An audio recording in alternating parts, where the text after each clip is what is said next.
Okay, so now we're going to talk about how do I think about the heart when I'm scanning.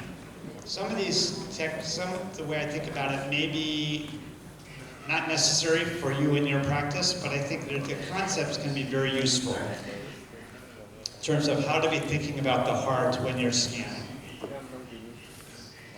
So the segmental approach to congenital heart disease is a concept that was first described by the von Pragues. I had the privilege of meeting them years ago, but they described this in 1972, how to diagnose congenital heart disease using the segmental approach.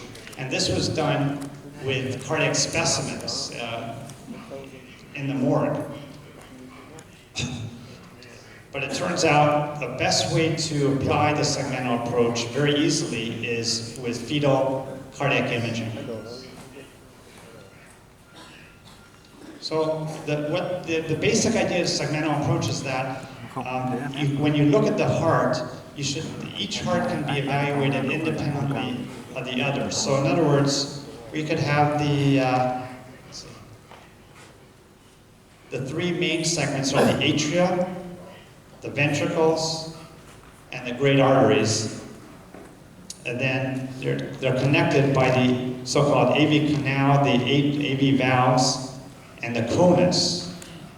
And there can be abnormalities of the atria, but not of the connection. There can be abnormalities of the ventricles, but each segment can be evaluated independently. And this is very important. When I'm seeing a fetal heart that's very complicated, I like to just zoom in my mind and focus on one part of the heart at a time.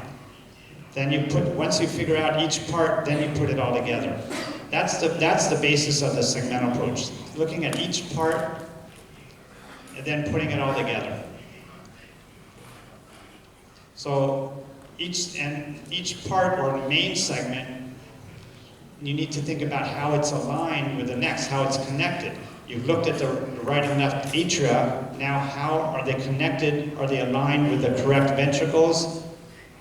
Are the ventricles aligned with the correct great arteries? This is more than you may need to know, but some of you have seen this the segmental approach abbreviated with 3 different letters, which just corresponds with the situs or the positioning of the viscera in the abdomen and the atria go together and can be reflected in the first letter. The second letter corresponds with the situs of the ventricles. And situs of ventricles just means is it D-looped or an L-looped. And the third letter is the relationship of the great arteries. It's a little more complicated than I'd like. That's why I'm not going into a lot of detail. It's not a perfect system, but it's very useful.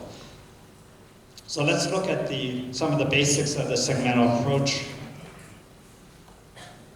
Using echo, there's anatomy here like the bronchi and such that are hard to evaluate, but at the very minimum, I think when you're looking at the visceral atrial situs, first you figure out which left and what's right, but then you want to see the descending aortic stomach on the left and the IVC anterior and rightward.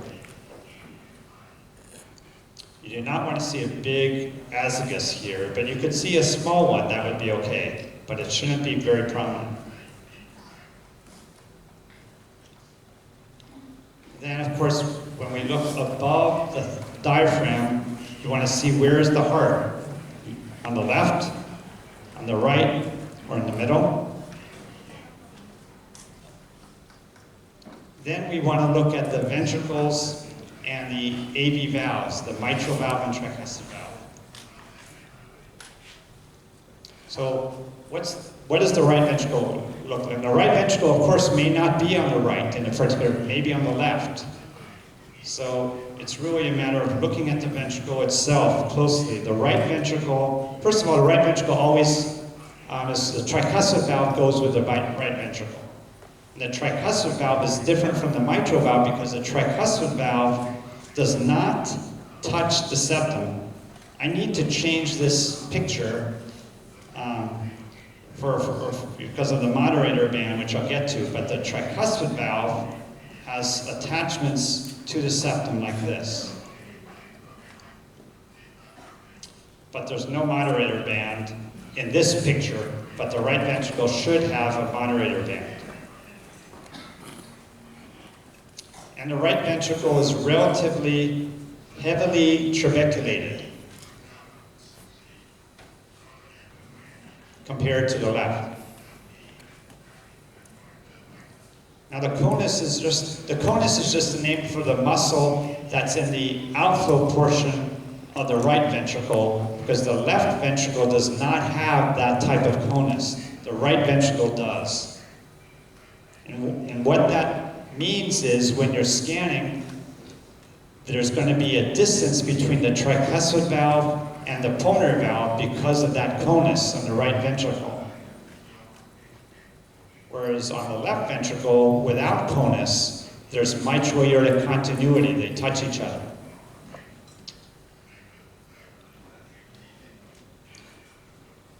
So now we can look at the left ventricle. The left ventricle has a mitral valve that does not attach to the septum. And there's generally two pulmonary muscles rather than multiple on the right. And the left ventricle is relatively smooth-walled. And as I mentioned, there's mitral aortic continuity, or I say here mitral semilunar valve continuity, because you might have transposition where you have the pulmonary valve coming off left ventricle, but still it's a left ventricle without that conus. So you have mitral pulmonary continuity.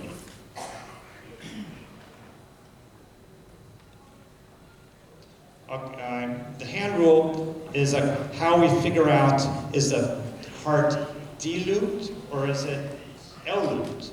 So once you figure out which ventricle is which, you need to figure out which is the right ventricle and left ventricle.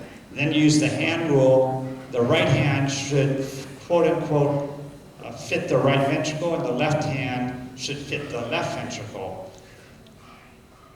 Maybe I'll talk about this when we talk about heterotaxy. All right, actually I'll talk about it now.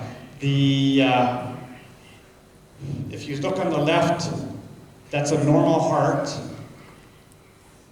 This is a normal right ventricle. This is a tricuspid valve and pulmonary valve.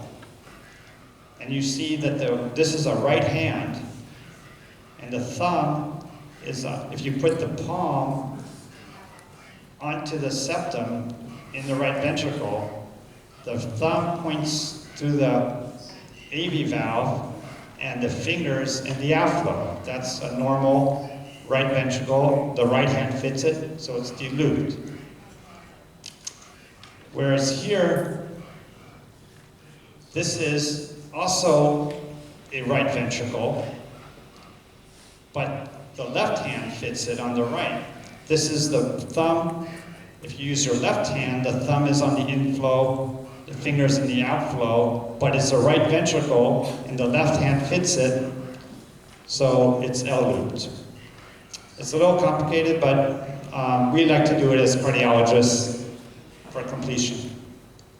And actually, it might be useful to know sometimes if a ventricle is L-looped, some of those ventricles are at higher risk for heart block, so that's good in terms of counseling. So then we look at the connection, the AV connection between the atria. How are the atria and the ventricles connected? This is, as you know, AV canal defect, but there can be all sorts of abnormalities in the connecting segment between the atria and the ventricles. And then the conus, as I mentioned, the conus is something that we usually see on the right, is something on the right ventricle. The pulmonary valve comes off of that, and this conus pushes the pulmonary artery up so that there's a distance between the tricuspid valve and the pulmonary valve. Whereas usually there's no subaortic conus, but the conus is usually we see the right side, the right ventricle has a conus and the left does not, but we evaluate that independently. And then we look at ventricular arterial alignment. So you'll notice I'm going in a veno-arterial sequence. As I'm going, thinking segmentally, I'm thinking Situs, the visceral atrial situs, where is the stomach, where's the heart? Then I'm thinking pulmonary and systemic veins, atria, ventricles, and moving my way through. So now we're up to ventricular arterial alignments. They could be normal, there could be transposition, all sorts of abnormalities that we can see here. So how do we perform this segment? How do we actually do it? Because I've talked in terms of theory. How does that translate into practice when you're actually scanning a patient? So I'd like to be very practical, hands-on. You want to acquire basic views, but you want to look at sweeps as well. You want to see how one part of the heart connects with the next part. And this is very important, and I've sort of been touching upon this already, but you should be thinking in terms of structures and their relationships. So even though we're acquiring basic views, you want to be thinking in terms of structures and relationships. So when you're doing a 4-chamber view, you want to be thinking, look, am I seeing the mitral valve? Well, is it normal? Is the crux normal? Is the tricuspid valve normal? Is the heart squeezing normally? So you want to think of the structures. It's not just, oh, I got a 4-chamber view, I'm good. Because when I'm scanning, often I need several different 4-chamber views to see the 4-chamber. It's not just one view, it's often multiple views. And you want to think in terms of relationships, meaning how is one part of the heart connected to the next, and for that you often need to sweep. So here are just some of the basic views. We've covered a little bit. These are from AIUM. You can see the normal, as we talked about. Stomach descending aorta, IVC. Now this comes from the AIUM guidelines. You can see the 4-chamber view. You can see the left ventricular outflow tract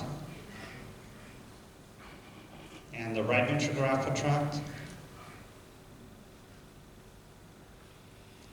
3-vessel view. I like sagittal imaging. Sometimes they're a little bit more difficult and not as important as these other, probably the basic views that are most important are the ones I talked about in my first talk. The abdominal situs, 4-chamber, left ventricular outflow tract, right ventricular outflow tract, and 3-vessel view.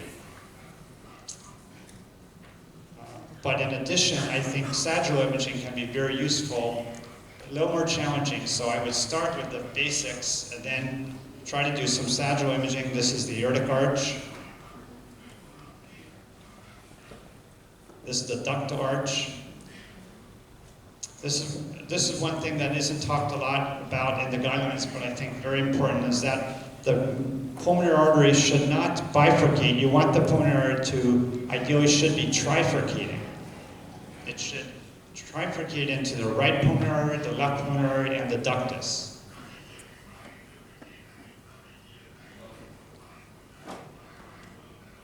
And in the diagram, there's the right, the left, and the ductus.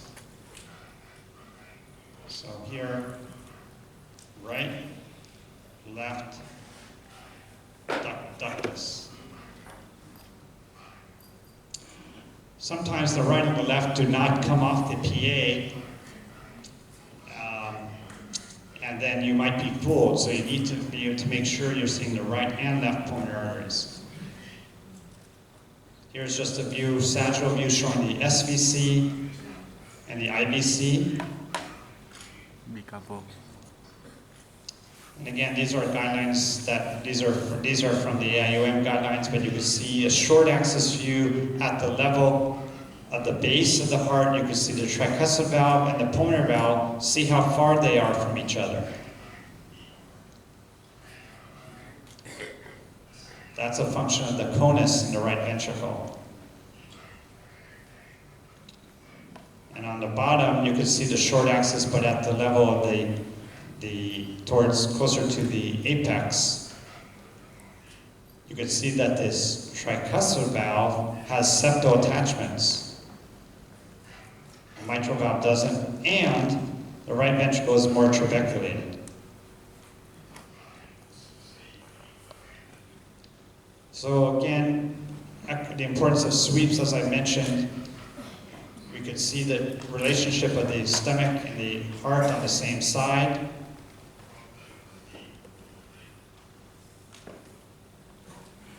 When we look at the four-chamber view, it's very important to look at the afflotrax crossing. And this, again, you need a sweep to show this. And then I like to show the aortic and ductal arches sweeping right to left from a sagittal view. This is not, don't need to do this, but if you're ready to take this on, it's another way to look at the aortic arch. To look, you can pick up a right aortic arch or a left aortic arch. If you look on the left of the screen, you can see the ductal arch, the aortic arch, and the trachea over here. Or you can look on the right screen. Here's the ductal arch, trifurcates, the aortic arch, trachea. So ductal arch, aortic arch, trachea, that shows the aortic arch. That's when you're sweeping from the fetal left to the fetal right. The aortic arch on the left, if you get to that first, it means it's a left arch. It's also nice view showing the trifurcation of the pulmonary artery, of the main pulmonary artery. And then finally, this, as I mentioned before, the sweep, the three-vessel view, is good to do a sweep from the four chambers so you know which vessels you're looking at. So if you follow the arrow here, the left ventricle goes off the aorta, comes up, and goes to the left. Comes up and goes to the left, whereas the pulmonary artery goes directly to the left as it should. The aorta comes up, goes to the left of the trachea as it should. And here's the trachea over here.